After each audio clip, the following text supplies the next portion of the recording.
Hello and welcome again. My name's Toy. Today, I'm here to talk to you about foundations. Now, I know what you're thinking. You probably know what foundations are. You probably know how they work, what they're for, maybe even how to pick them, maybe you've been building decks for years. That's great.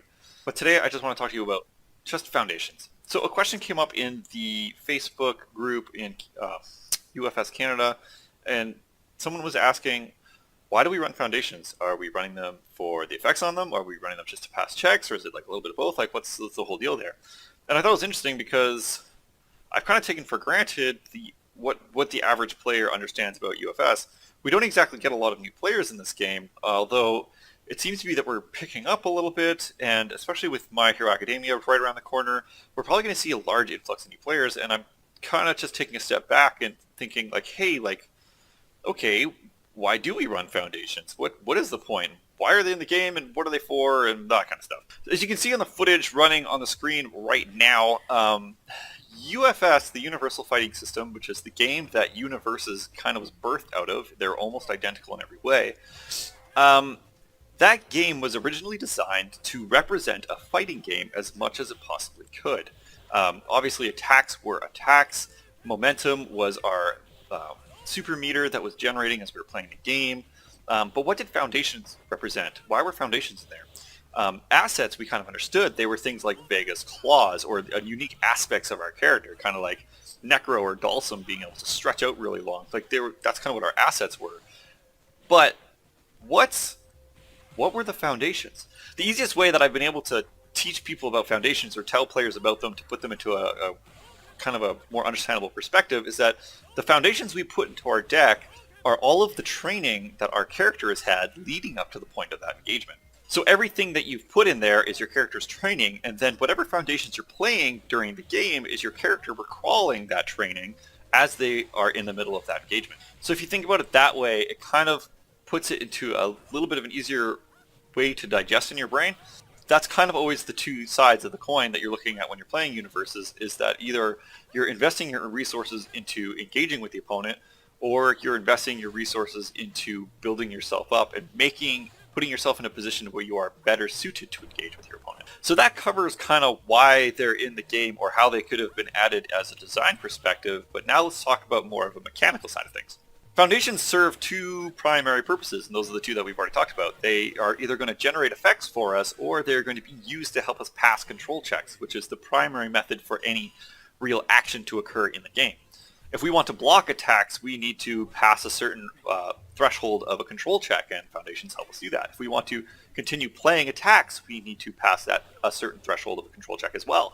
Additionally, if we just want to continue building up more foundations and recalling more of our training, we also need to be able to pass more control checks. That's just how it works. Foundations additionally will tend to have a higher control check in the bottom right corner of the card.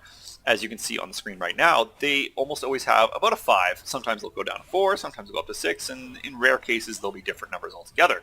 The training that we put in, or the foundations that we're putting into our deck, helps stabilize our character, and we have a more sound character when we do that, in the fact that our average control check in our deck is a lot higher the higher foundation count we run versus the higher attacks that we run.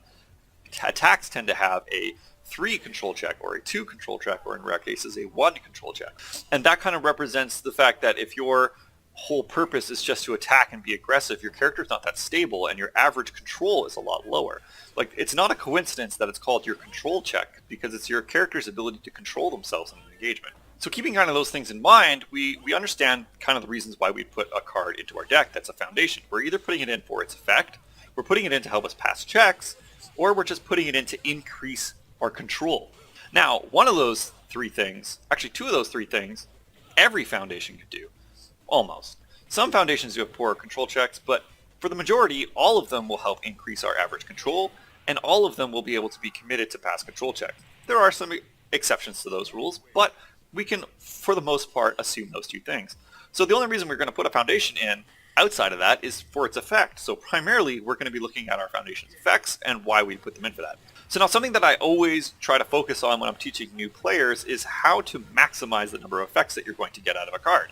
This is mostly because new players don't have access to full play sets of ultra rares or whatever super powerful meta cards are out there right now, so they have to learn how to get more mileage out of the cards they have rather than rely on these more clutch, all-in-one sort of cards. When I was growing up, part of the schooling that we learned here in central Canada is we learn a lot about the indigenous cultures that lived on the prairies before we lived here.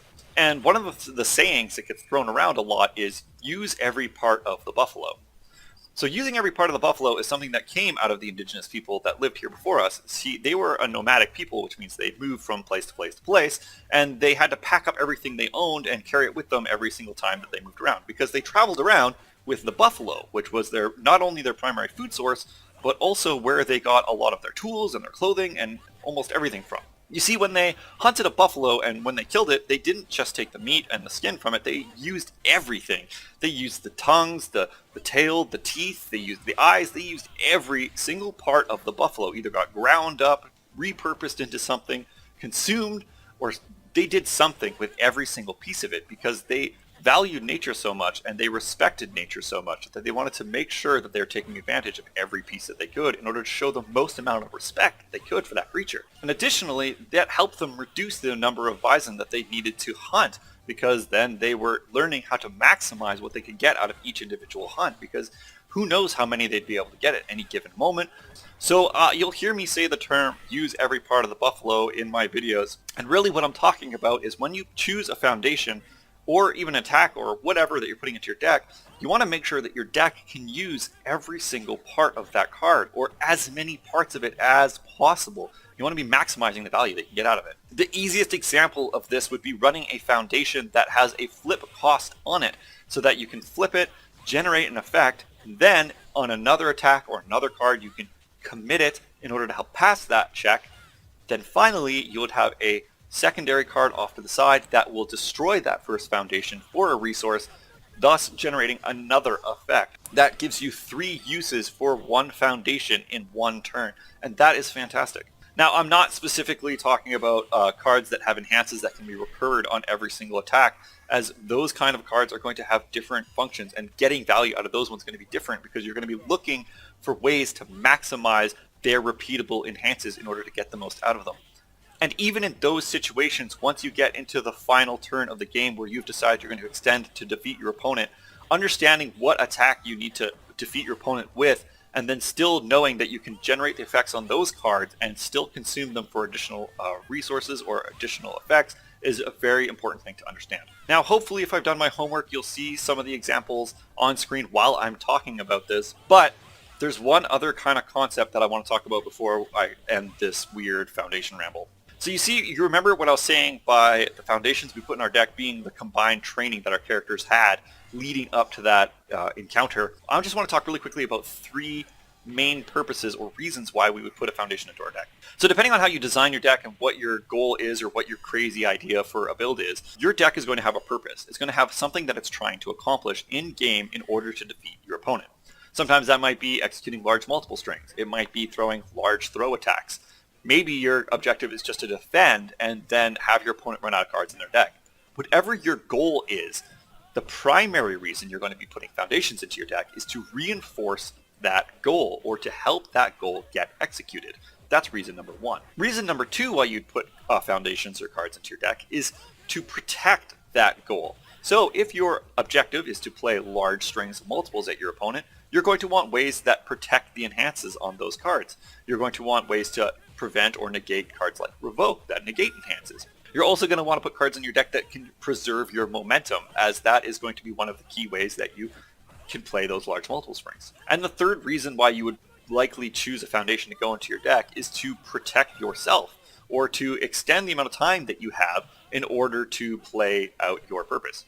If your deck on average takes 4 turns in order to execute lethal damage with your objective, then you need to make sure that you have the ability to survive 4 turns of game time. Now, there are characters and there's interactions that can help dial back that metaphorical turn clock, where they debuild you or they take things back, in which case you have to then further extend your time in the game in order to execute your plan. But then we're talking about weird technical game interactions, and we'll cover that in another video. So I will want to talk really quickly about one last reason why you might want to put a card in, and it's kind of outside of the main 3, although it could fall into those 3.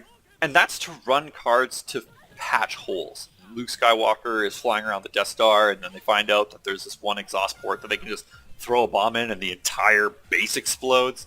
Well, you don't want that in your deck. If you have a hole in your deck that is a critical weakness or whatever that may be, you might need to run cards that you can't take full advantage of just to kind of cover those holes up. Now, the reason why I say that this is kind of part of the other three is because going back to using every part of the Buffalo, you do want to maximize your effects and the value that you can get out of each card.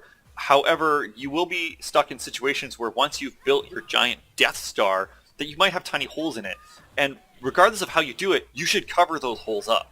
If your deck needs more draw, it might be beneficial for you to run whatever draw you can get your hands on, regardless of whether or not you can take full advantage of that card, because you need to cover up those holes. And the same can be said about anything. If you are struggling to survive, you might need to run less ideal survival cards in order to get yourself there. If you're just coming short of killing people, you might need to run less ideal damage pump. Even if you're already running all the high value ones, you may need to run some less ideal cards in order to cover up those holes. And sometimes it's just a matter of the deck design not being optimal, and yeah, you've done the best you can to create your amazing deck and your amazing build and your amazing concept, and sometimes after it's all said and done, you might just need to move on to something else if you want to get more power out of it.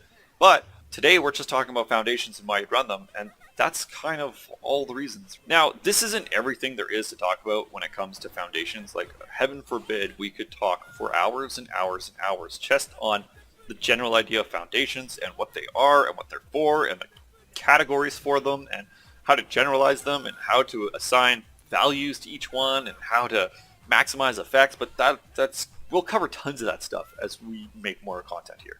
So going back to that idea that all of the foundations in our deck are our characters' combined training over their lifetime leading up to that engagement, well, you just need to remember that the cards that you're putting into your deck, they need to be put there with a purpose. They need to have that intention. They need to have a reason for being in there, and you need to justifiably be able to say what that reason is. It's not enough just to put a card in because it's a strong card.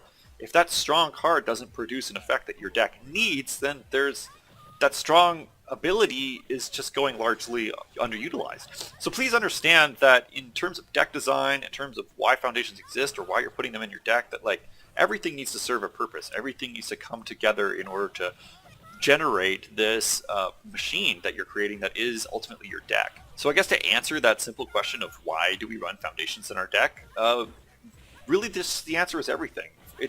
Whatever your deck needs and whatever you've decided that your character needs to accomplish and what they need to accomplish those goals, that is what you're going to put in there. If your character only needs to pass checks, you're going to put cards in that just have effects that help you pass more checks, or they're just going to have more volume of foundations to help you pass more checks. If your character needs more effects in order to produce its purpose, then you're going to be putting more specific effects in your deck, and you're going to be building around that. So I'm going to kind of close there before I start wandering off topic too much, but yeah, I'll talk more about other random aspects of universes in future videos like this. If you enjoyed it, click the like button, and if you hated it, I don't know, click the like button anyways. And I'll see you next time. This was Toy.